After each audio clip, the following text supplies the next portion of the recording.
ये जो भागवत जी हैं, ठीक है, इन भागवत जी को हम क्या कह के बुलाते हैं? भागवत जी को क्या कह के बुलाया जाता है? क्या कह के उनका उच्चारण किया जाता है? देखो ऊपर लिखा है कुछ, क्या कहते हैं? श्रीमद् भागवत महापुराण कथा कहते हैं। अब इस श्रीमद् भागवत महापुराण कथा, पहले तो हम इसको थोड़ा समझते हैं कि ये है क्या। देखो भागवत आपको पता है, कल हमने बता दिया था, तेने यम वांगमय मूर्ति प्रत्यक्षा वर्तते हरि। भागवत अर्थात भगवान के वांगमय विग्रह। अब उनके आगे जो श्रीमद है, ये क्या चीज है?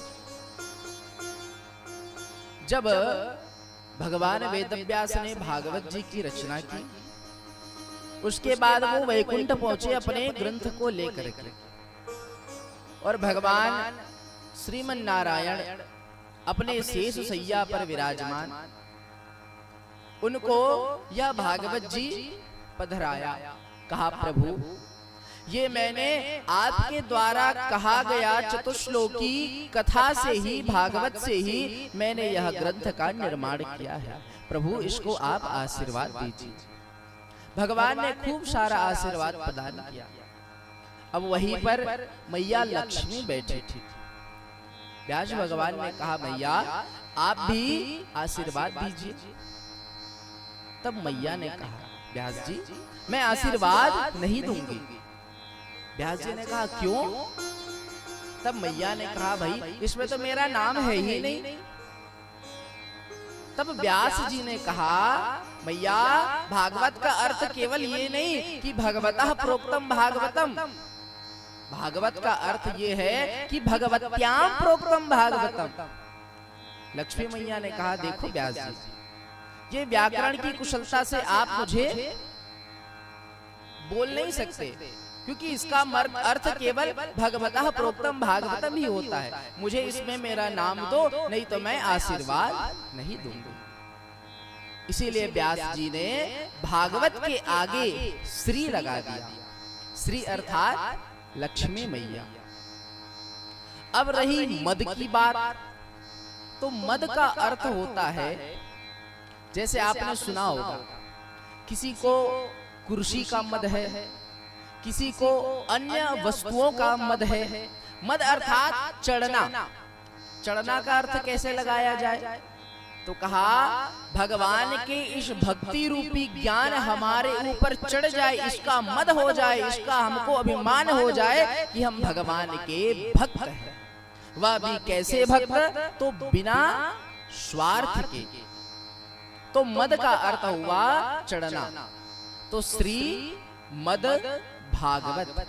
और महापुराण, पुराण का अर्थ यह है जो कभी पुराना नहीं होता, सदैव जो नया रहता है। अब इसका कैसे सिद्ध होता है कि पुराण हमेशा नया रहता है, नूतन रहता है?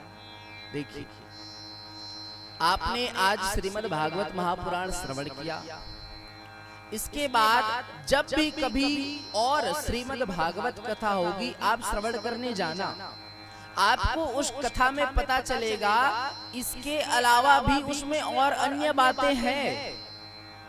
देखिए, एक वक्ता वही बताता है जो उसके मन में, जो गुरु परंपरा से वह शिक्षा प्राप्त कर रखा है।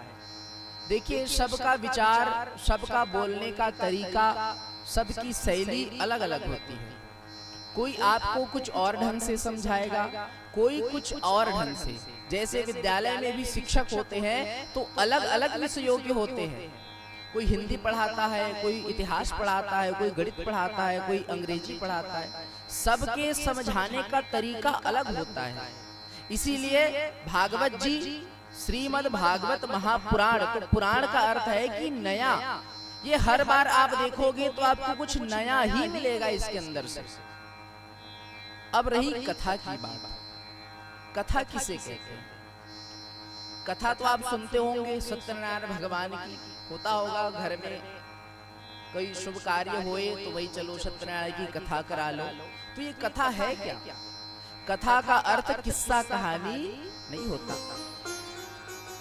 ठीक है, कथा का अर्थ कोई किस्सा या कहानी नहीं होता।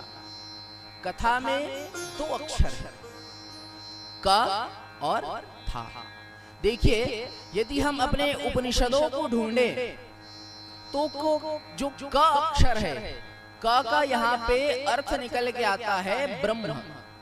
कम ब्रह्मा, खम ब्रह्मा, इस प्रकार से उपनिषदों में क का अर्थ बताया है।